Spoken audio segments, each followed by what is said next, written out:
دیارە جانج دەستدانە سرەسوورەیە ئۆندەر ڕاست و چەپێن تورکی ئانینە بەهەف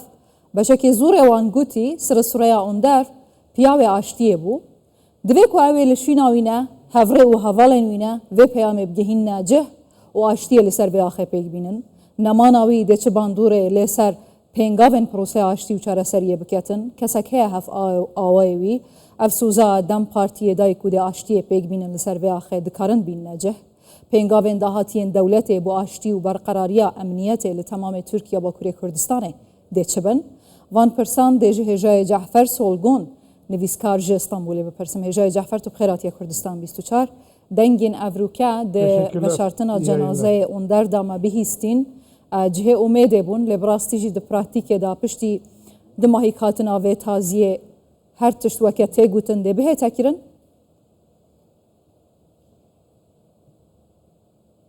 birçok kişinin merak ettiği de bu. Vallahi her وەکو دەزانن چەندین کەس مەراقی ئەوەیە بەڵێ پرۆسەی ئاشتی کە دەستی پێکردووە ئایا بە ئەنجام دەگات دوای ئەم دۆخە چی لێ دێت پرۆسەی ئاشتی چی لێ دێت دوای بەڕێز سەرڕی سوورەیە ئەوەندەر پرۆسەکە چی لێ بێت وەکو دەزانن بەڕێز سەرڕی سوورەیە کە چەندین هەنگاوی ئەرێنی و جدی بۆ پرۆسەکە نابوو کە ناوبراو کە لەلایەن کەسانی جیاوازیشەوە دەیتوانی پەیوەندی ئەنجام بدات و کەسەکان ئیقناع بکات دۆخی نەرێنی بگۆڕێت بۆ ئەرێنی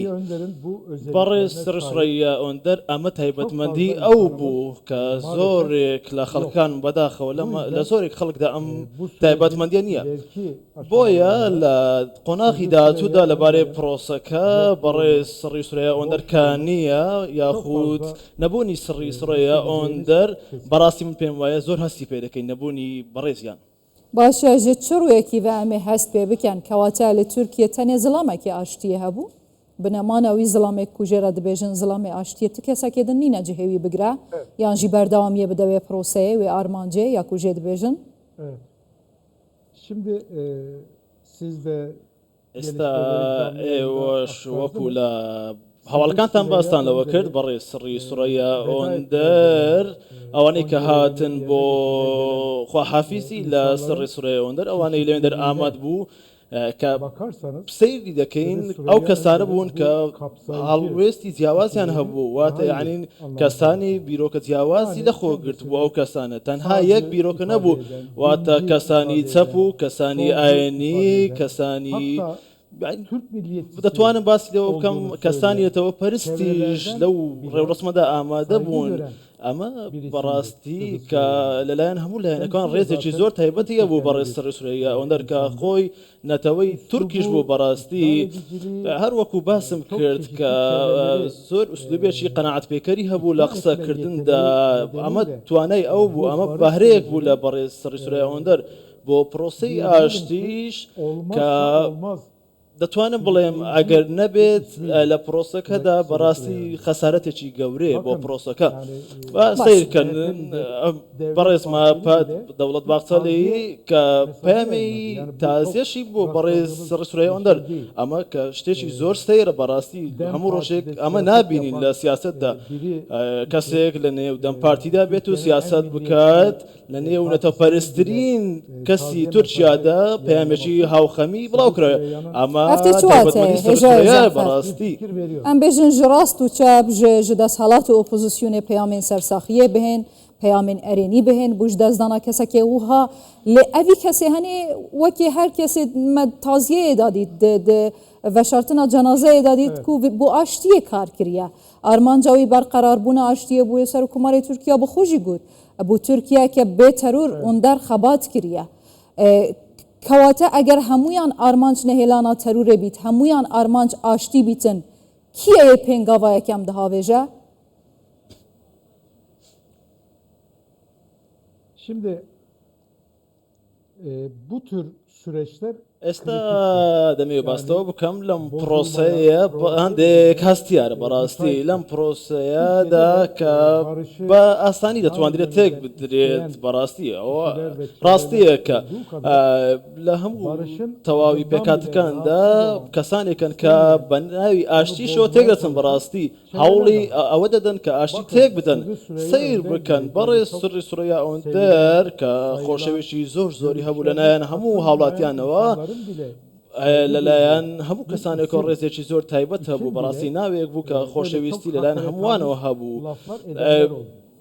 هەروەکو دەزانن لە پرۆسەی ئاشتی پرۆسێکی هەستیارە بەڕاستی دەمێ باستەوە بکەم دەبێت بە حساسیەتێکی زۆرەوە پرۆسەکە بەڕێوە بین بە زۆر ئاگادار بین پرۆسەکە چۆن بەڕێوە بین هەر بۆیە بەڕێز سری سوریا بۆ پرۆسەکە زۆر گونجاو بوو بەڕاستی کەسێک بوو بۆ بەڕێوبنی پرۆسەکە ناوێک بوو گرنگ بوو لەلایەن دەوڵەتە دەسەڵاتەوە بێت یانە لایەنەکان دیکە بوو ئەوانەی کە دەیانێت پرۆسەکە بەڕێوە بن هیچ کەسێک نەبوو ئەوەی سری سوریا بیکات ئەنجام بدات بەڕاستی کەس ناتوانێت ئەوەی باشە هێژەیە سۆڵۆن مژار divê derê da ev ye ku çavê temamê Kurdan li Bakurê Kurdistanê û Tirkiya çav lê ye ku pêngavên pratîkên dewletê bu armanca pêkînana aştiyê û nehêlana vî şerê çendîn sala dom diketin dê çi bin mesela dewlet dibêjît ez tiştekî nakem heta PKK çekê xwe danît PKK dibêjîtin ez çekê xwe nadanim di nav bordûmanan da yani pêşhat çine ji her du aliyan her yek li benda êdine.